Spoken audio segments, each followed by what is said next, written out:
जय हिंद दोस्तों, बहुत बहुत स्वागत है हमारे YouTube चैनल पर। दोस्तों ITR यानी income tax return Canada, Australia, New Zealand, UK, USA किसी भी कंट्री का वीज़ा आपने लगाना है तो ITR एक बहुत ही इंपॉर्टेंट रोल प्ले करता है। दोस्तों ITR आपको कितने सालों का लगाना चाहिए, कितनी इनकम होनी चाहिए, कैसे आपको बनाना चाहिए, इसके ऊपर हम विस्तार से वीडियो को डिस्कस करेंगे। दोस्तों ये देखिए, मैं आपको हमारा पासपोर्ट दोस्तों दिखाना चाहूँगा। इतने सारे वीज़े, जापान का वीज़ा, जापान का मल्टीपल वीज़ा 5 साल का, इसके बाद में फिर से जापान का वीज़ा, यूके का वीज़ा, कनाडा का वीज़ा, ये सारे वीज़े दोस्तों अगर आप भी लेना चाहते हैं और आपको अपनी प्रोफाइल स्ट्रॉन्ग बनानी पड़ेगी, क्योंकि एम्बेसी के अंदर आप खुद नहीं जाते हैं, आपकी प्रोफाइल जाती है। जितनी ज़्यादा बढ़िया प्रोफाइल होगी उतने ही सक्सेस के रेट आपके बढ़ जाते हैं दोस्तों।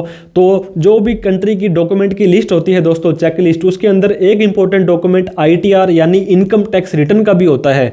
तो ITR आपको कैसे बनानी है, कितनी बनानी है, क्यों बनानी है, कब बनानी है, इसके ऊपर हम विस्तार से इस वीडियो में डिस्कस करने वाले हैं। तो देर ना करते हुए चलिए दोस्तों वीडियो को स्टार्ट करते हैं।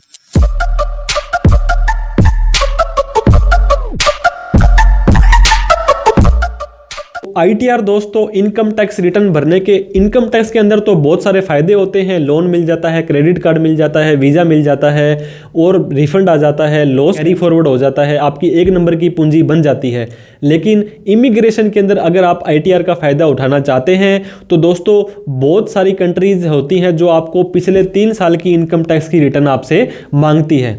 इनकम टैक्स रिटर्न क्यों मांगती है दोस्तों? कि आपकी इनकम हो रही है, नहीं हो रही है, आप एक जेन्युइन ट्रैवलर हैं। जितनी ज़्यादा इनकम होगी उतना ही आपका वीज़ा के सक्सेस रेट है दोस्तों बढ़ जाते हैं। तो ITR दोस्तों 3 सालों की लगभग कंट्रीज आपसे मांगते हैं। ITR के साथ में एक कंप्यूटेशन होता है जो 2, 3, 4 पेजेस का होता है, क्योंकि ITR के फर्स्ट पेज पर तो आपकी सिर्फ इनकम आती है, वो भी सारी की सारी छूट डिडक्शन लेने के बाद। लेकिन ITR के साथ में लगने वाला इंपॉर्टेंट डॉक्यूमेंट होता है कंप्यूटेशन। कंप्यूटेशन का मतलब आपकी इनकम कैसे कैसे कहाँ से आई है, कितना टैक्स बनता है, कितनी छूट ली है, इन सभी चीज़ों की डिटेल उसमें होती है।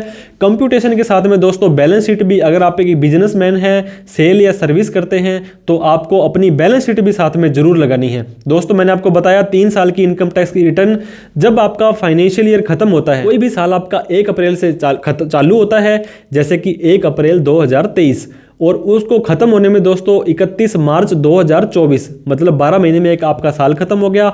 मार्च खत्म होने के बाद में अप्रैल, मई, जून, जुलाई 4 महीने का टाइम होता है, आप अपनी इनकम टैक्स की रिटर्न भर सकते हैं। 31 जुलाई तक आप बिना किसी पेनल्टी वगैरह के अपनी रिटर्न भर सकते हैं।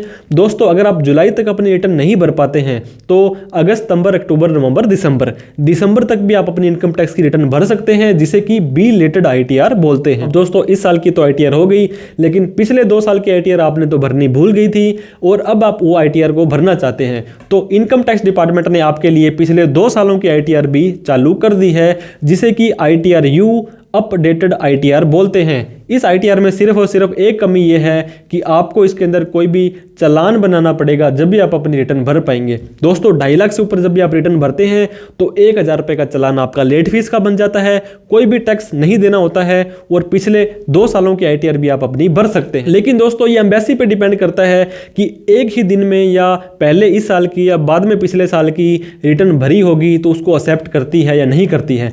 हमने देखा है दोस्तों बहुत सारे केसेस हमारे डेली बेसिस पर 5, 10, 15 फाइलें हम बैक डेट के अंदर बनाते हैं एम्बेसी के लिए और सारे के सारे वीज़े अप्रूव भी हो जाते हैं। तो अगर आप लोन लेने जाएंगे इसी फाइल के ऊपर, पिछले 3 साल की ITR इकट्ठी भरेंगे, एक दिन में भरेंगे या आगे पीछे भरेंगे तो बैंक लोन देने में आपको आनाकानी कर सकते हैं। लेकिन इनकम टैक्स डिपार्टमेंट से जो पिछले 3 सालों की रिटर्न भरी होगी तो इमिग्रेशन या एम्बेसी है ये ज़्यादा नखरे नहीं करती है, क्योंकि उन्हें तो प्रूफ चाहिए। उसके ऊपर ITR के ऊपर लिखा होता है दोस्तों असेसमेंट ईयर, जो आपका 31 मार्च 23 को साल खत्म हुआ है वो 23-24 है, इससे पहले दोस्तों 22-23 है, उससे पहले आपका 21-22 है। तो 3 साल की ITR आप भर सकते हैं। दोस्तों ITR के अंदर इनकम आपकी इंक्रीजिंग ट्रेंड में होनी चाहिए। पिछले साल 4.5 लाख रुपए थी, इस साल 5 होनी चाहिए, अगले साल 5.5 होनी चाहिए, अगले साल 6 होनी चाहिए। तो अगर ये ट्रेंड आपका कंटिन्यू रहता है तो एम्बेसी को लगता है कि बंदा जेन्युइन है, इनकम अपनी हर साल बढ़ा रहा है तो इसकी इनकम जेन्युइन हो रही है।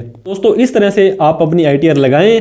थोड़ा बहुत टैक्स अगर आप भरना चाहें, वैसे तो 87A एक सेक्शन होता है, या तो आपका टैक्स बिल्कुल नहीं लगता है या 13-14 हज़ार रुपये कम से कम लगता है। और इस साल की ITR जो भरेंगे 31 मार्च 2024 की असेसमेंट फाइनल ईयर 24-25 तक तो आप अगर न्यू टैक्स रिजाइम में जाते हैं तो 7 लाख रुपए तक आपको कोई भी टैक्स नहीं देना होता है। तो आप अपनी इनकम टैक्स की रिटर्न सिस्टमेटिक ढंग से भरिए, किसी टैक्स प्रोफेशनल चार्टर्ड अकाउंटेंट से भरवाइए, उनकी हेल्प लीजिए। दोस्तों थोड़ा सा खर्चा लग जाएगा आपका तो कोई दिक्कत नहीं है, लेकिन सिस्टमेटिक ढंग से किसी नॉलेजेबल पर्सन से भरवाइए तो बहुत ही आपके काम आने वाली है। हमसे कोई हेल्प, डाउट, क्वेरी, क्वेश्चन हो तो आप कमेंट कर सकते हैं। दोस्तों हम भी काफ़ी सारे वीज़े हमने भी ले रखे हैं और हम लोगों के लिए भी काफ़ी सारी प्रोफाइल क्रिएट करते हैं। तो आप अपनी बड़ी ITR बनाइए, क्योंकि जब आपकी ITR जाए एम्बेसी के पास, वीज़ा ऑफिसर के पास, तो उनका जी खुश हो जाए, उनकी रूह बोल पड़ेगी इस व्यक्ति को तो वीज़ा देना ही देना है। तो इस तरह की आपको अपनी ITR बनानी है। दोस्तों वीडियो देखने के लिए धन्यवाद। हम सब्सक्राइब जरूर करें अभी तक नहीं किया तो। वीडियो को देखने के लिए धन्यवाद। Thank you so much. जय हिंद, जय भारत।